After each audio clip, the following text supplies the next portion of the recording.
Hello, and welcome to another episode of Wheel of Horror, the podcast where I spin a wheel once a week. It chooses the horror film and we discuss it. Today we're talking about 1991's Sometimes They Come Back, which was directed by Tom McLaughlin.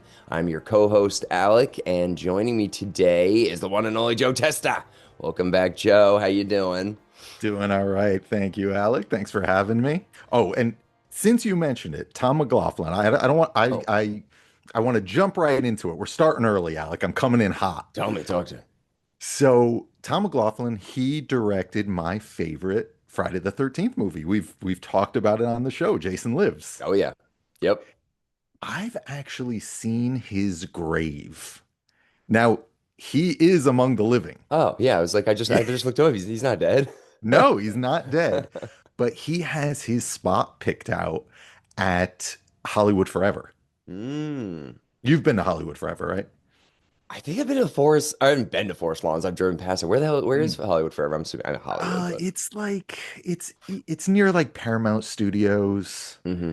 It's not far from my apartment. I was there maybe a year or so ago. It's super cool. Mm. Obviously, a lot of celebrities, a lot of kind of horror royalty is buried there. Mm. Vampira, Fay Ray from King Kong, so many people. But yeah, the last time I was there, he has like a spot in like a mausoleum.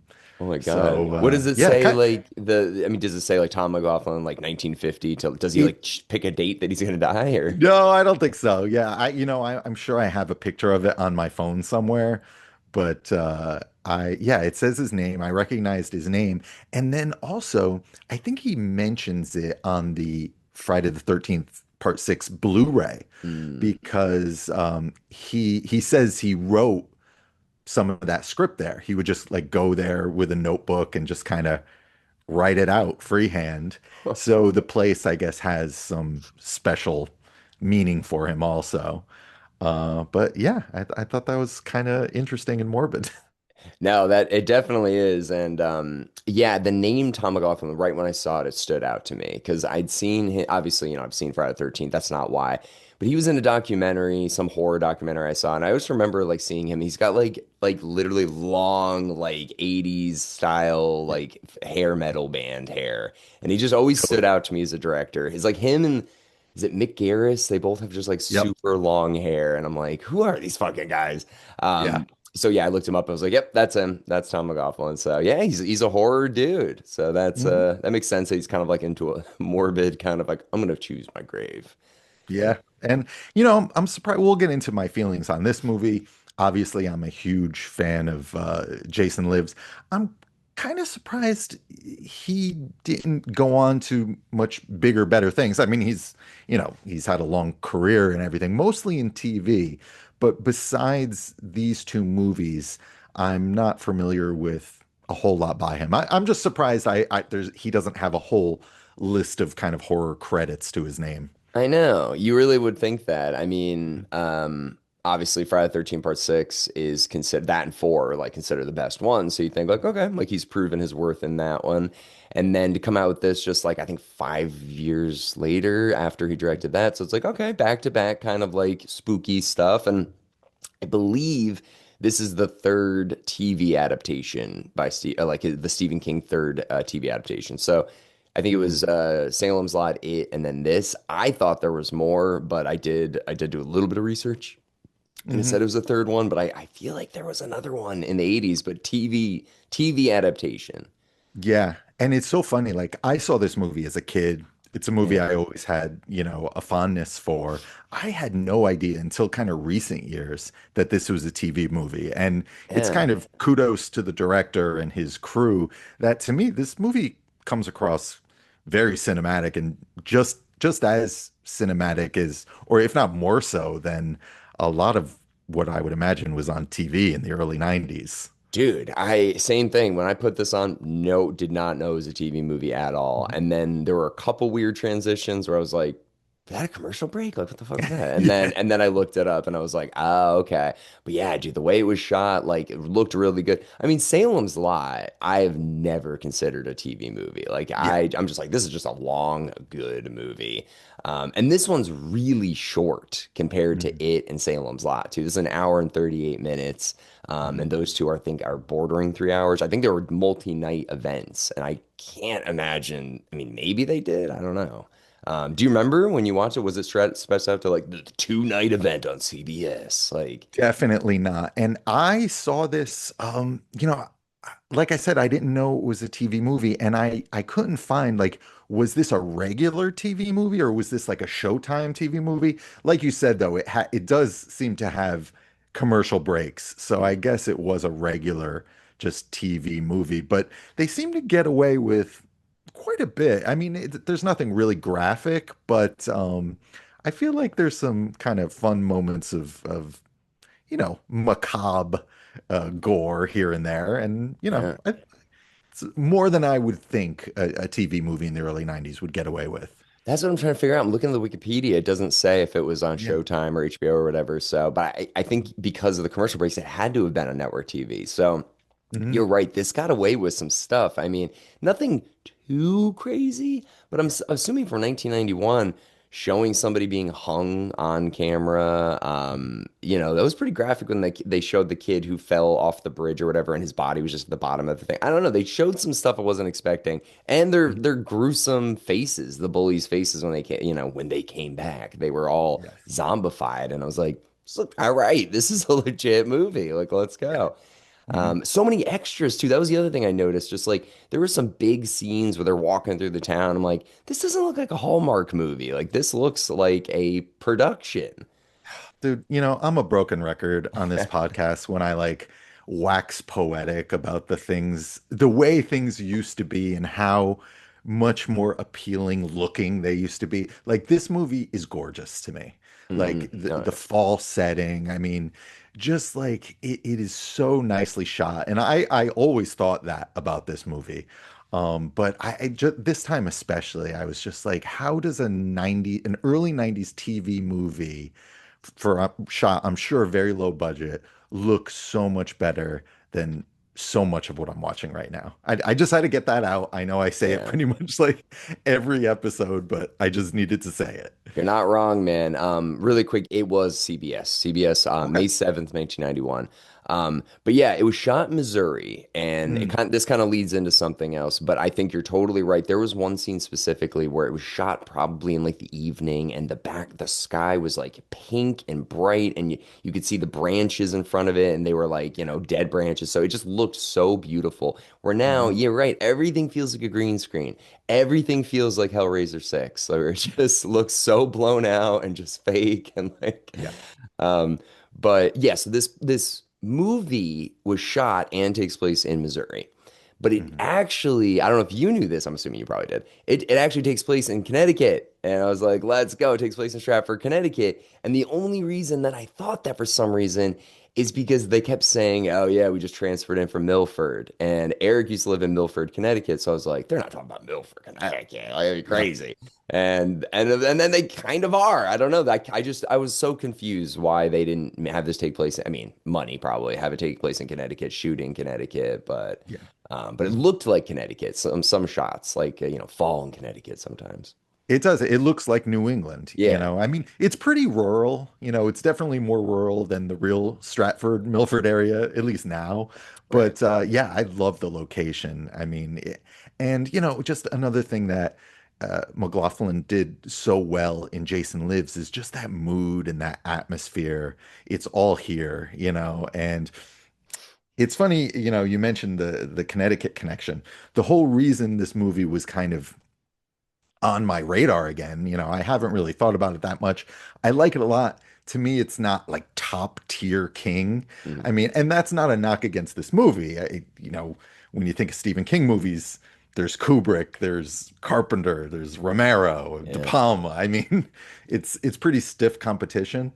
But I recently went to a used bookstore and they had a great Stephen King selection. Mm. And a few I had, a few I didn't. I picked some up.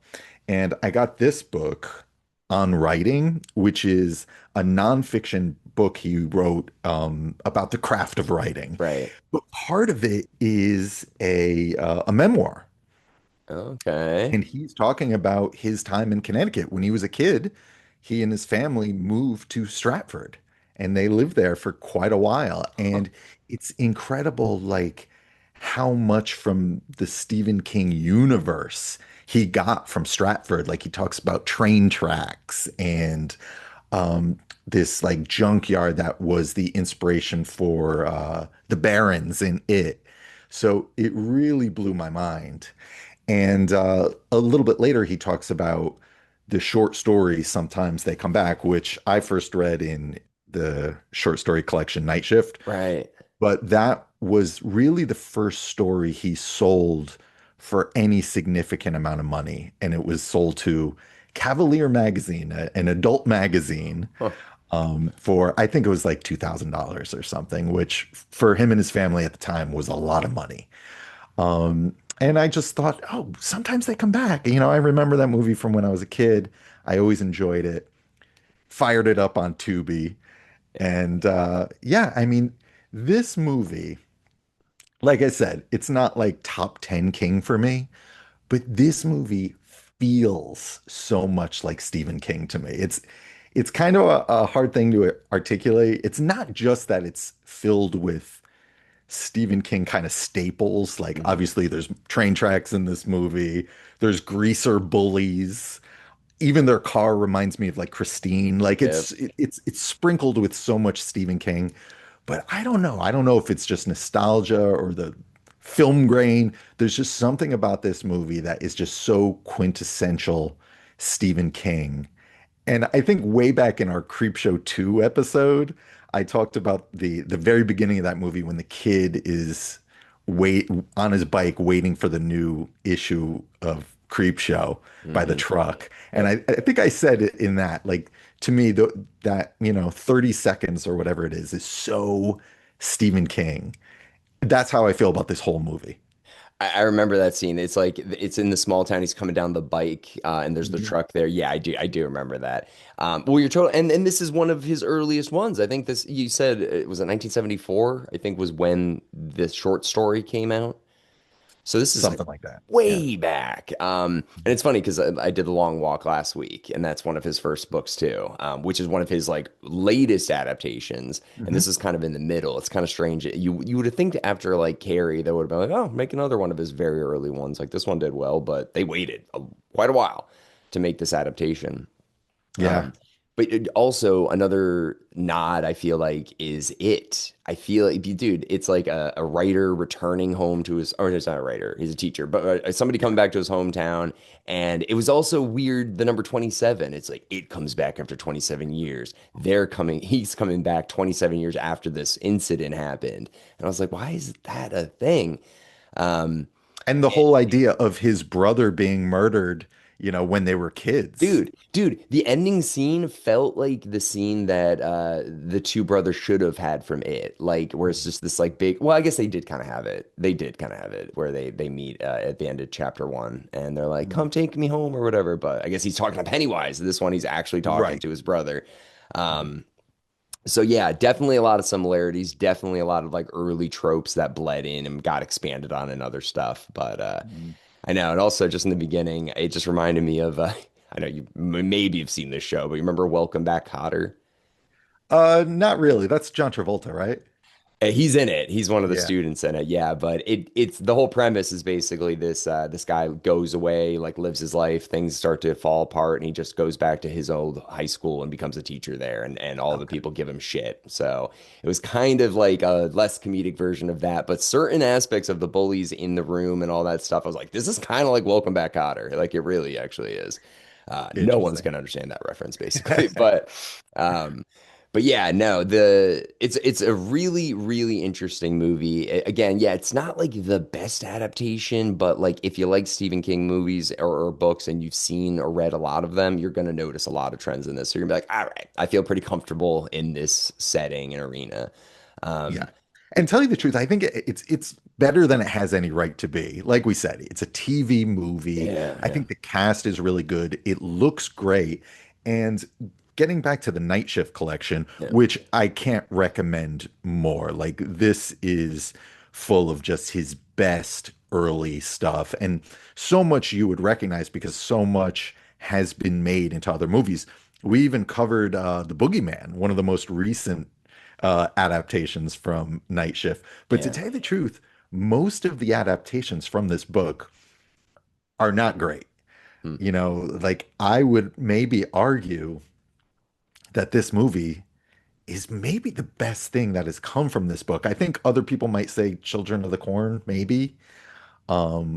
But yeah, for me, sometimes they come back is not it's not the best story here, but it's probably the best movie made from a story here. And by the way, it's been a while since I read it, but the story is very different. It's darker, and especially the ending of the story is much different. I don't really remember all the details. I remember some kind of seance, and I Yeah. think the brother comes back, but he's like a demon. It's almost like a dry run for Pet Cemetery, I think. That's another one. It was like, yeah, sometimes dead's better. It's like Yeah. sometimes they come back, and it was, yeah, it's very kind of similar. But I did read that exact. You're exactly right. There's like a demon ritual at the end, and Mhm. that's how he gets rid of the bullies.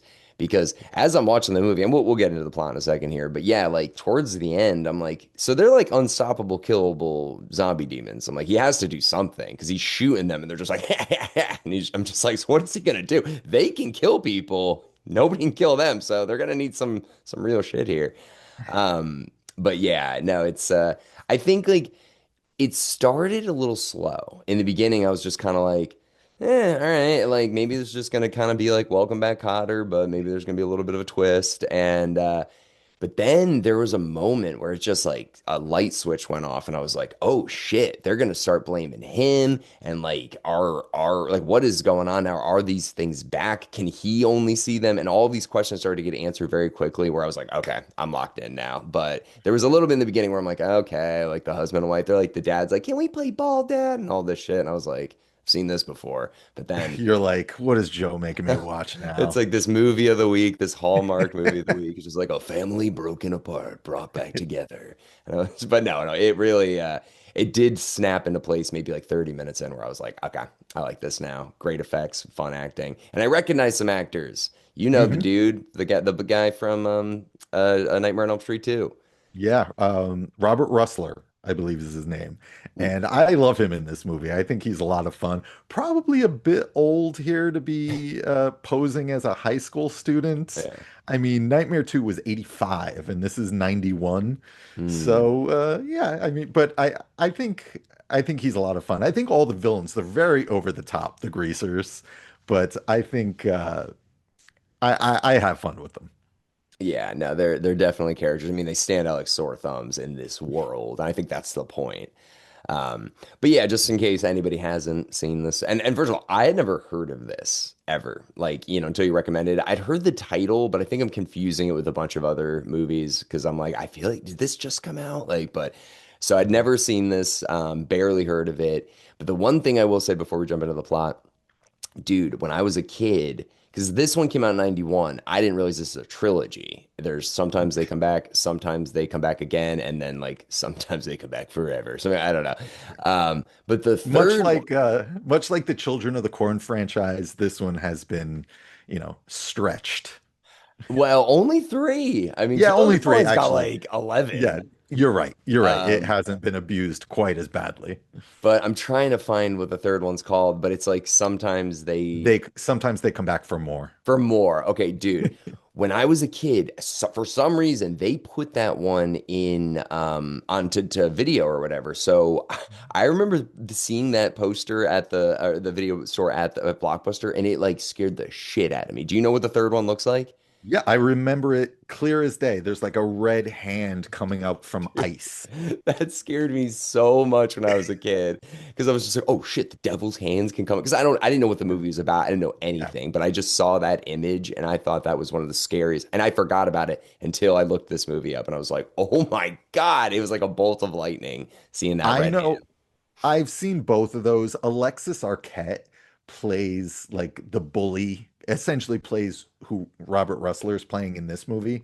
Yeah. Um, and I don't really remember much about that's all I remember about the second movie. And then the third movie, I remember it's kind of like The Thing. I think it takes place at some kind of like snowy base or something. But yeah, I remember almost nothing about those movies Mm. except the video artwork, which at the time, usually the artwork on the VHS box was better than the movie itself. Yeah, dude. I mean, even like every time I would see a post or a VHS box, I would create the scariest movie in my head, and then Yeah. I'd see it and be like, "Oh, this actually isn't scary at all." Like Leprechaun, for some reason, scared the shit out of me. When I was a kid. I was like, "Oh, this is so dumb." But it's the impact of VHS covers. All right, so jumping into this movie a little bit, we've kind of touched upon a few of the main plot points already, but there's a husband and wife and their son, and they are coming back from Chicago. He was a teacher that something went wrong. Maybe I missed it. It was a little bit vague on like what the issue was, but something happened I in Chicago. I think it was the exact same thing as The Shining, where he got violent with a student. Okay. Unless unless I'm just thinking of The Shining. And I don't even think that's in the Shining movie. I think it's in the story from Stephen King. Well, he got Um, violent with Danny in the movie. in the He like, movie, yeah, yeah, yeah. yeah. In the book, it's that, and there's also a previous history of him getting violent with a student, I think. Okay. Damn, Stephen King. He's just like, well, we could just do this again. Um, but yeah, so he got violent with a student and they moved to his hometown and his family had moved away from his hometown, I think 27 years ago because his older brother got killed, but he got hit by a train and these bullies were involved. So then he comes back he's like, well, I had to take a job. So it happened to be in my old hometown. So they moved back there and he's a little bit nervous and his son is just like an average kid and he's just like this is awesome, this is fun. His wife's just like you got this sort of thing. So it's kind of crazy that he's allowed to be a teacher again after getting like I guess fired for hurting a student. They're like, well, geez, it's kind of like moving It, priests you know, around. it's Like, the 80s, I it's know. different. I know. They're like, hey, listen, maybe he won't do it again, but put him around kids again. Um, so yeah, so he gets to the town and he starts having like dreams. And I guess this is kind of the first thing that I don't know if they needed to touch upon, but like maybe they do in the book. What makes this all kick off?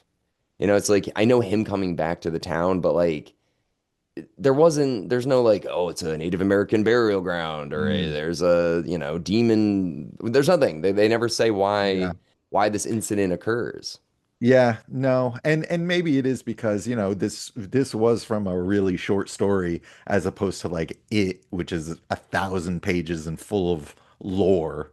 Yeah. This one almost feels like if someone told you a ghost story. Like, because there's so much in here, if you look too hard, it's it's not going to make a whole lot of sense. Like Yeah. when the bullies essentially come back to life and they're in the classroom. Didn't anyone look into like where these kids came from? Don't they have like transcripts or something? Yeah. So it's like it doesn't make a whole lot of sense under scrutiny, but you just have to look at it as like, if I told you a ghost story, you wouldn't ask too many questions.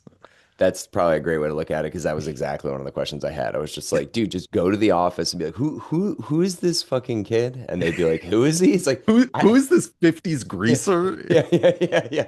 Like, can I see his like he said he's from Milford. It's like, what is Milford? And then they're Yeah. like, oh, they immediately call the police, like, you're coming with us. Because I truly was like, oh, is he's gonna be the only one that can see them? And then nope, not the case. Because it was kind of a little confusing in the beginning. So like Mhm.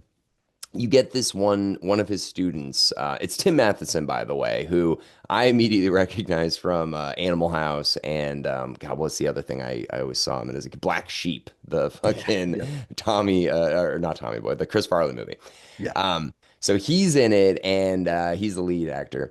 So he sees his student is riding his bike, and that this I thought was a little heavy-handed in the beginning, where he's just like he comes up to Tim Atkinson and he's like, "You ever think about like death?" He's like, "I was listening to Dust in the Wind last night, and I just don't want to be like a piece of dust in the wind someday. You know what I mean?" And he's like, "You got a long life ahead of you, Johnny. You'll be fine."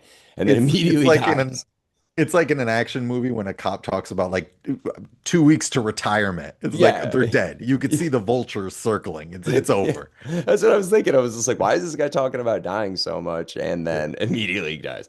Um, but this is the only part that was a little bit confusing was that kid says like, I don't want to die. He's riding his bike or whatever. And then the bullies from the beginning, their car shows up like Christine. And it's just like, yeah, this epic like guitar and fires coming out of it. And it goes, and Tim Matheson sees this and he's driving after him, but no one else can see it.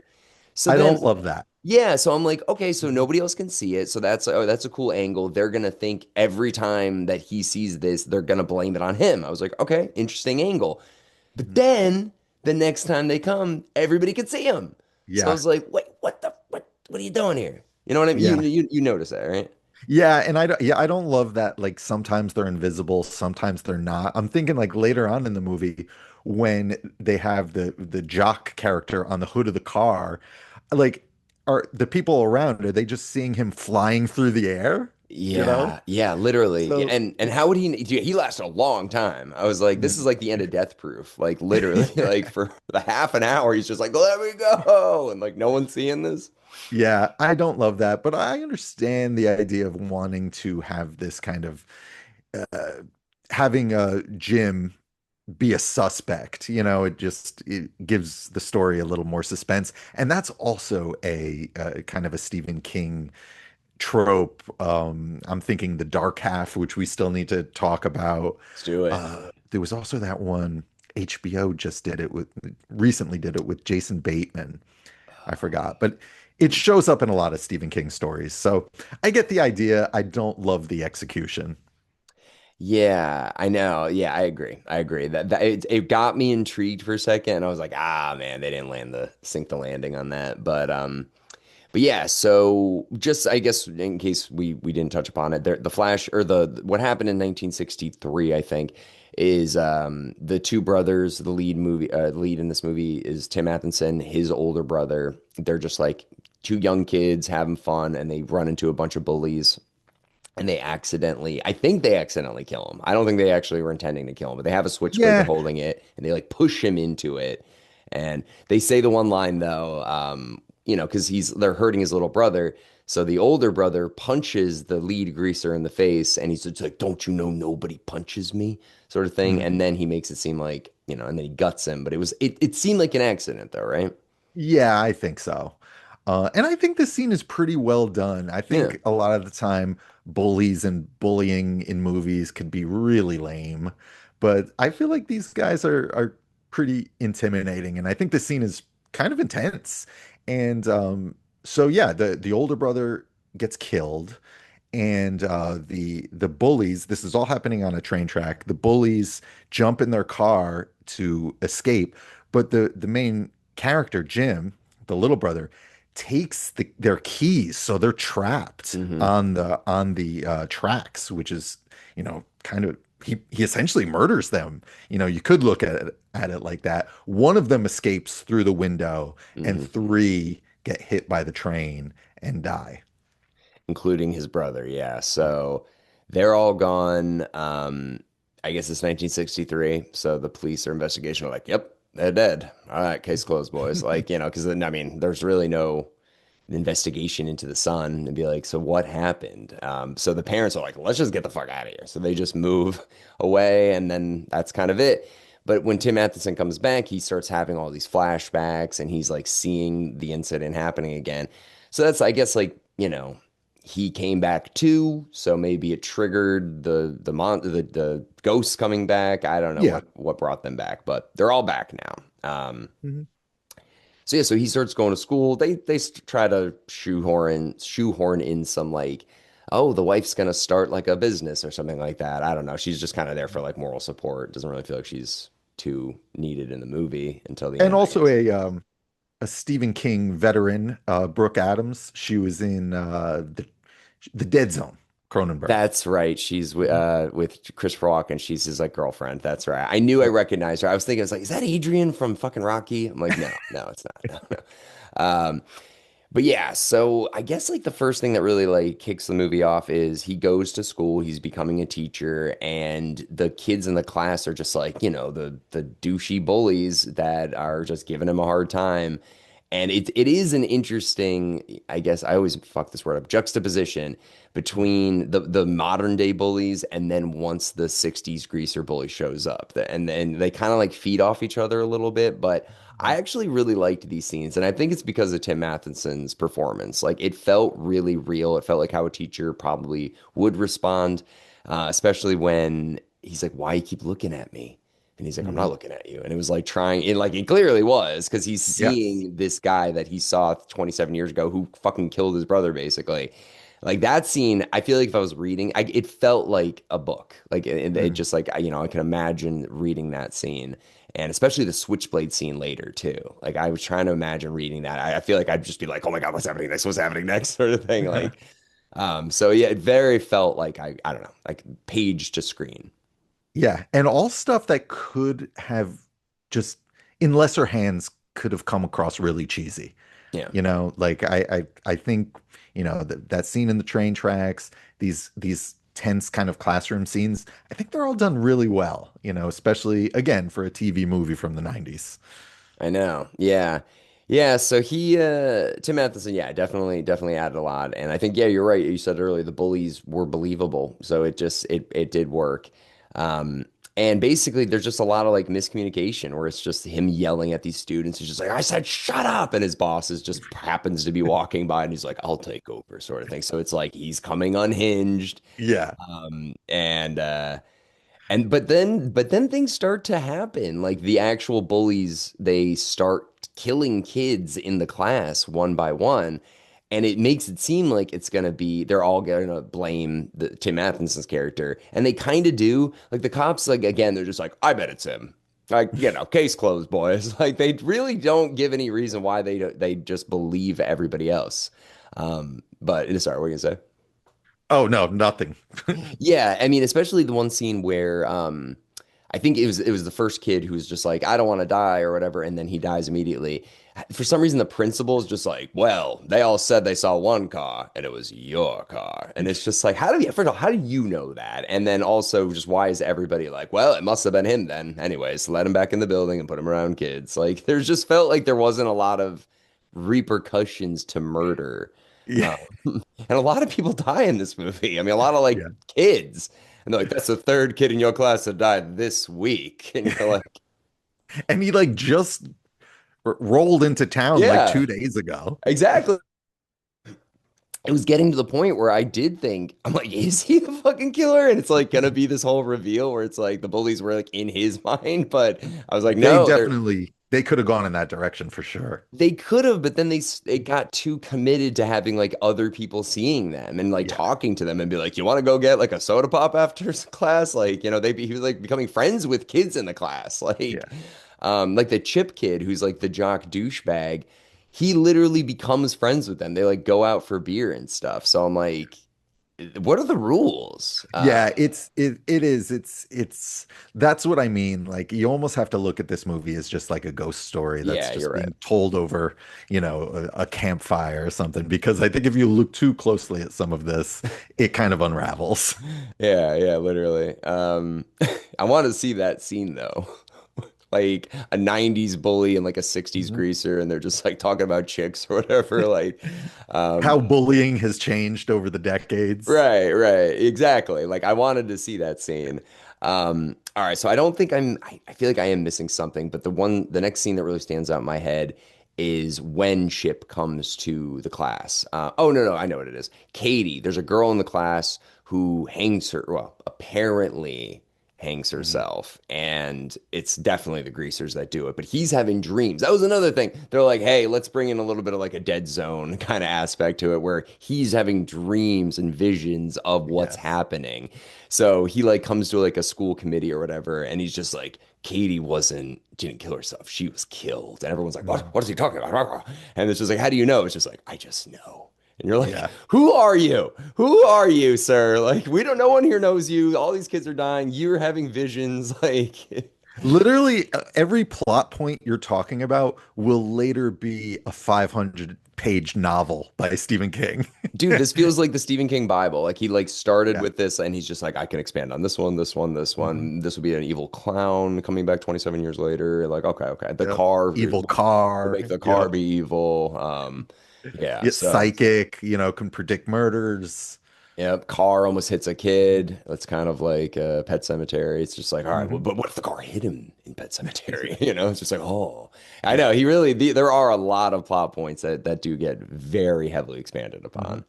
Yeah. And every time a student dies, another a greaser takes their place in the Right. classroom. I know. And it's just like, I want to see the kids being like, well, I got a lot of new kids coming in because like they get three new students in a row and they're all 60s greasers. And you're like, what is Yeah. going on here in this class?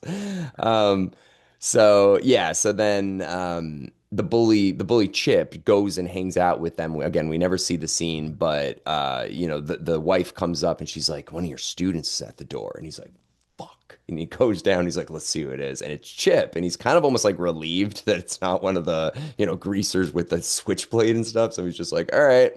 So he talks to Chip, and Chip's like, listen, I just like went out and grabbed beers with those guys. They want to kill you. Like they hate you. And he's just like, oh, fuck. And he's just like, no, like they like literally, like I hate you. They Yeah. they literally hate you. And he's just like, okay, well, thanks for telling me. He's like, no, you don't get it. He's just like, well, okay, like I don't know. So then he leaves and immediately, oh no, they just like drive into him. He's just like, all right, well, I'll see you later. Don't forget they Yeah. hate you. He's like, all right, I'll see you later, Chip. All right. And then just but then he like survives and perfectly gets flopped around for like half a mile. And then don't the cops come like immediately? And he's like, by the way, they just hit him. And they're like, don't worry about him. We're talking about you right now. Like, Yeah, the cops are totally useless. You might as well have not even included them. yeah, but I just feel like that scene happened so fast where he got Mhm. hit and then immediately the police are there and Mhm. he's like, they're right there. And he's like, shut up. And he's like, literally, Chip is gonna die tonight. And he's like, another one of your students? It's like, yes, I'm with you right now. He will die tonight. And they're like, why don't you sit down and shut up? And he's like, oh, okay. And then he comes home. Oh, and they tried. I can't remember if this happened before or after the scene, but the little kid's coming home from school, and the greasers literally try to kill him, and they like Yeah. knock a car over him. Basically, they actually are trying to kill him. I don't think they're Yeah. trying to scare him. Right. So Yeah. A pretty good like little action set piece too. yeah, no, the kid, and also I don't know if you recognize the kid, but he's the kid from Leprechaun, the first Leprechaun movie. Oh, I remember. He was also in Don't Tell Mom the Babysitter's Dead. This kid had Oh a yeah. pretty decent career. Yeah, I don't know why, but his outfit and his hair and everything, he reminded me of Chris from Family Guy. I don't know why. He had this like perfect little like stupid hat, long hair. Not like as big as Chris, but it's just I don't know. So yeah, so he almost gets killed. So Tim Matheson is like, all right, God damn it, I got to do something about this. They're trying to kill my son. They've Yeah. clearly killed multiple of my students. And what they do to Chip is pretty brutal. I mean, they bring him in the car, um, and I mean, I'm assuming with switchblades, they cut every body part off. That's some tedious work right there, but it is a fun like little reveal where they drive to a bridge and they're just tossing his body parts out of the car. I want to see that scene where it's like, come on, Johnny, cut faster. Yeah. He's like, it's a switchblade, Tom. I can't go any faster. The bones are tough, Tom. And then, but yeah, they literally cut his head off too and just throw it out the window. Like, Yeah. all right, let's go like cruise for chicks now. Like, I don't know. And right before that, we get the reveal to Chip. They all show them, they have this ability where they can look, I guess, how they looked after they died, Yeah. like the lead Lawson, his face is very demonic, and then there's I forgot all their names, but the blonde kid, North or something. Yeah. he's something like that. Yeah, he's like burned, and then the other kid, the third guy, he's like a straight up puppet.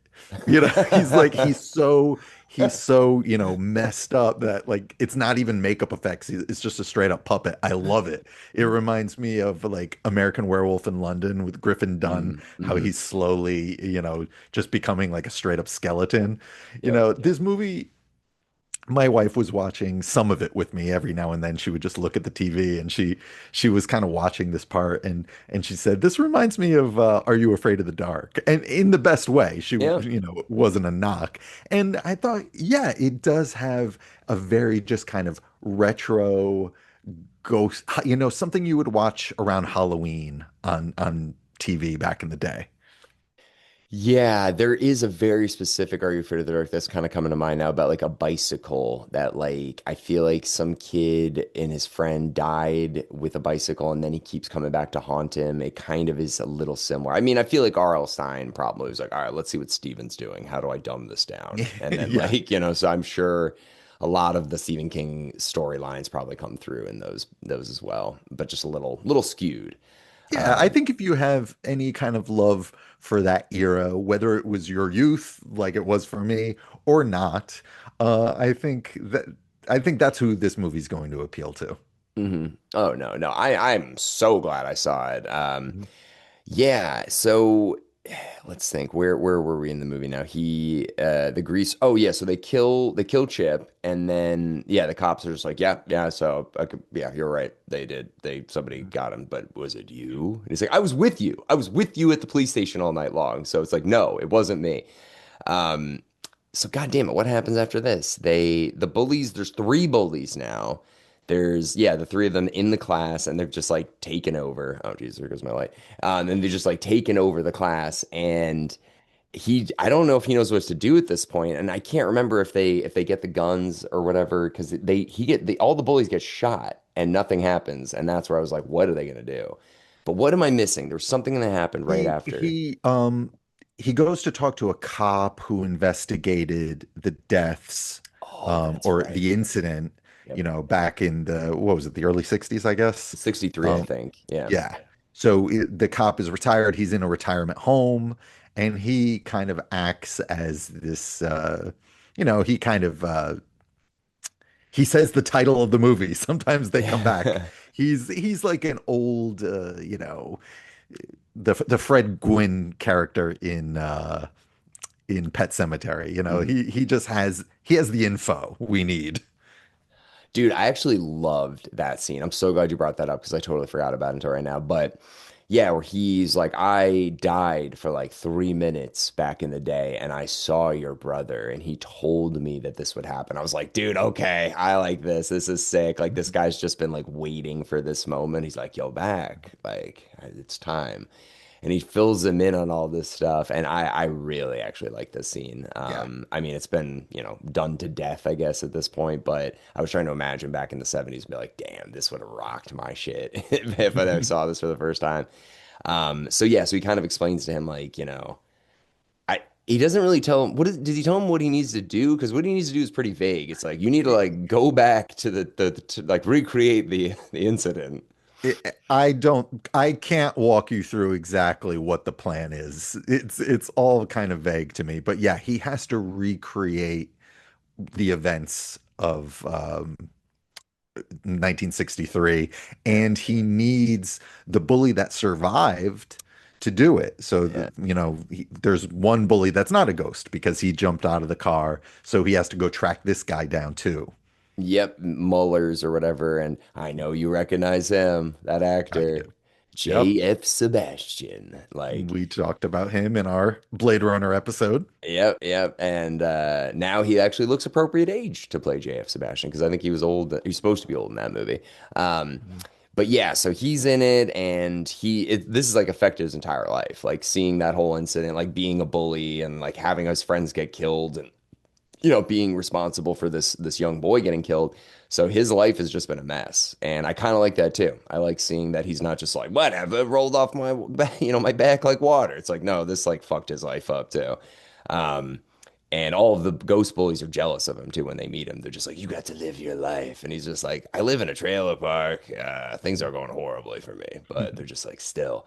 And that's the other thing I want to know. Like, were they like in purgatory, and they're just like, so listen, if Tim Matheson does come back near the anniversary of this, you guys are going to get to go back, by the way, and get revenge. Like, is there any rules? Because when they come back, they're just like, yeah, we're back. It wasn't like, holy shit, we're back. This is awesome.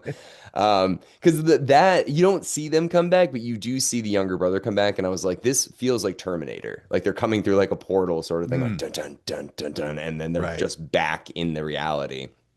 Um, Hmm. but yeah, I don't, I mean, I guess that'd be pretty lame if there was like some demon explaining to them, like, by the way. Um, so yeah, so now he knows what he needs to do, but he also has fought against them and knows that they're invincible. Like they truly can't be killed, but they can kill whoever they want, which is that's pretty scary. Like there's nothing you can do. And they do try to like kill his wife. So he takes his wife and son and puts them into a church. And for some reason, I guess, they can't come into the church. And this scene drove me crazy when the stupid ass fucking kid, they're like, hey, Tommy. And he's just like, me. And he opens the door and goes out. And the mom's like, don't go out there. And she's like, and then again, and then 5 seconds later, he's like, me. And then actually goes out. And I was like, oh my God, what are we Yeah, doing here? That was so awful. dumb. I do kind of like the idea that they can't go in the church because Jim thinks that he has this memory of being in church with his older brother, and he's scared because the crucifix of Jesus is staring at him. But his brother says, like, this is the safest place I know, Yeah. and he somehow interprets that as, it's a place the demons or bullies can't enter. And it's almost like I said, it's almost like a child's logic. It works. uh, if you were telling a ghost story, like it works as long as you're not asking too many questions. It's almost like a fairy tale or something. So, yeah, for whatever reason, it works for me. And I do like when one of the bullies, tries to step into the church and his Mm. leg bursts into flames. And you could tell that's like a real practical effect. Like that actor actually did that stunt, which I thought was pretty cool. That was actually very cool, and I did like them having to like when they were outside, like smashing the windows and trying to figure out ways to get in. It looked like Clockwork Orange. A couple of the scenes, like there's these rowdy guys just smashing windows, and no, it was definitely effective. And but they do get him out. So now Tim Athens is like, "Fuck, I need to do this vague ritual right now." So they capture his son, his wife. They put him in the into their car and they drive to the tunnel. And Tim Matheson goes to the tunnel, and I I can't remember if he has the keys or something. He had Yeah. something in his hand, Hmm. and then they do the ritual again. And yeah, and this time Mueller, the friend, is there too. So he's like, I'm gonna, stand with this guy and like, do the right thing. He gets stabbed, which is kind of like the fill-in for the older brother. And then this like demon train starts coming down. They're like, there hasn't been a train on this track in years. And then all of a sudden it starts coming down. Um, and they pull it off. They save him. The brother comes back through the portal like at the last minute, and it all worked out. They do get this heartfelt moment where he's like, "I'm your older brother, or I'm your little brother." He's like, "You're fucking old. You're not my little brother." He's just like, "No, I am. I am your little brother." Um, so yeah, it was kind of, a nice ending, I guess, Yeah, I to think a that degree. this moment, again, this could come across super cheesy, and maybe it is. Maybe I'm looking at this through nostalgia. God knows, I think a lot of more recent King, especially, it gets a little too schmaltzy for my taste. Even like some of the stuff Mike Flanagan has adapted, I feel like he is at times a bit too soft for my taste. Maybe I'm not using the right words, but like, I know what you're saying. um, Life of so Chuck. You see that? I didn't for the reason I just don't think it'll be for me. I think that's And exactly right. I've liked a lot of stuff he's done, Yeah. but often it just gets a little too sentimental for my taste. Yeah, Life of Um, Chuck's not for you then. yeah, yeah, yeah. So, but this ending, it is sentimental, but it does work for me. And I think it's much, this is all new, I think. I don't the ending, like I said, of the short story is much darker. But I like what they came up with here. I think it works. Yeah, yeah. I wasn't disappointed in it. It all got resolved. Um, I do want to say though, before we wrap up here, Tim Matheson, dude, he just looks like the perfect combination of Harrison Ford and the lead guy from Airplane. Not Leslie Hmm. Nielsen, but you know what I'm talking about. I know exactly who you're talking about, and he was in a Stephen King adaptation around this time, Cat's Eye, which maybe we should talk about. I definitely want to because is Cat's Eye the one with Drew Barrymore where Yes. it's like the troll thing, dude? I saw that when I was a kid, ruined me. So I'd love to cover Yep. that with you. Mhm. But yeah, doesn't he though? He looks like this perfect combination of both. Like I Mhm. just the hair, the eyes, the face. I was just like, he looks like discount Harrison Ford to a degree, but like still, I like him. I don't know. Yeah, definitely. I can see that. Yeah, so I know there were a few actors where I was like, I know that guy, and the JF Sebastian guy, I'm just like, oh my God, he's burnt into my mind forever. I've never seen him in anything other than Blade Runner, so I was happy to finally see him. Mhm. And then Dino De Laurentiis, he's a Yep. big horror producer, and he's directed too, hasn't he? Yeah, I was like, is this one of Dino's movies? Because he did produce a ton of Stephen King around this time. yeah, And then they're watching the 1976 version of King Kong in this movie, right, which right, was a big Dino movie. And I'm like, oh yeah, this is Dino for sure. You know, right. his track record, especially with King, is spotty. You know, he did do The Dead Zone, which I love, but he also did like Maximum Overdrive. He did Cat's Eye, I'm pretty sure. But yeah, he was a huge producer. You know what's interesting about him that I've heard, he was like an A-list producer for a long, long time, and then producing David Lynch's Dune, kind of Mm, that flopping kind of changed his career, and he became more of a bit more of a B movie producer. But mm. yeah, I mean, Dino's a legend. God, Dune 84. What a Mhm. disaster. But yeah, no, I loved seeing his name. I mean, he's been in so many movies or produced so many movies I love. But yeah, no, this is a great one. I'm very happy I saw it. If you're a Stephen King fan, you got to check it out, especially like it's his earlier stuff. So it's really interesting to, you notice things, but you're like, okay, like, hey, this is when he kind of came up with a lot of these concepts. So I Mhm. definitely am glad I saw it. It's an early 90s kind of like time bubble, which is nice to be able to just revisit that. And it's not too long and it's free on everything. This is free on YouTube, so just throw it on. It's an hour and a half. Come on, people. Why are you doing this? Well, Joe, any last minute thoughts on Sometimes They Come Back? No, yeah, I'm glad you enjoyed it. I mean, I I try not to throw too many obscure TV movies at you. But yeah, like you said, it maybe not top tier King, but definitely a fun little obscure relic from the past that I think people will have fun with, especially if you're nostalgic for this time period.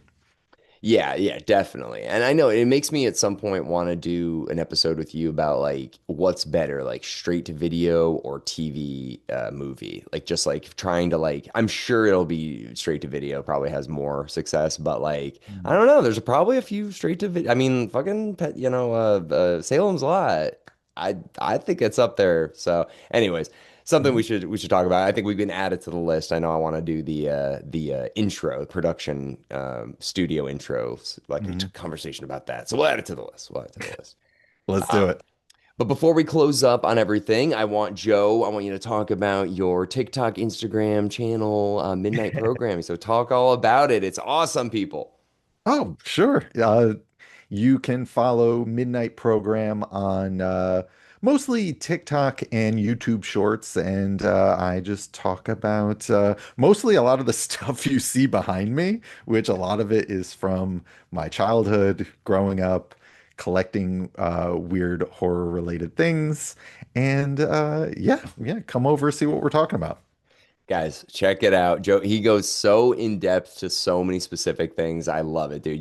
The editing's great. I mean, just the way you capture the audience, dude. Like, I love it. So definitely check it out, guys. I thought you were on Instagram too, but TikTok and YouTube.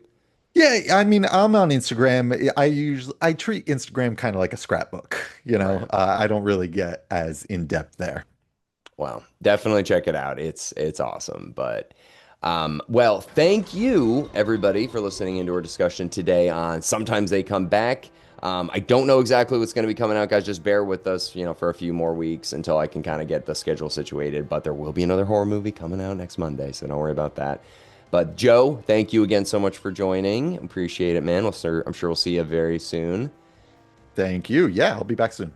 Awesome. All right, guys. Well, thank you very much, and we will see you next week. Bye bye.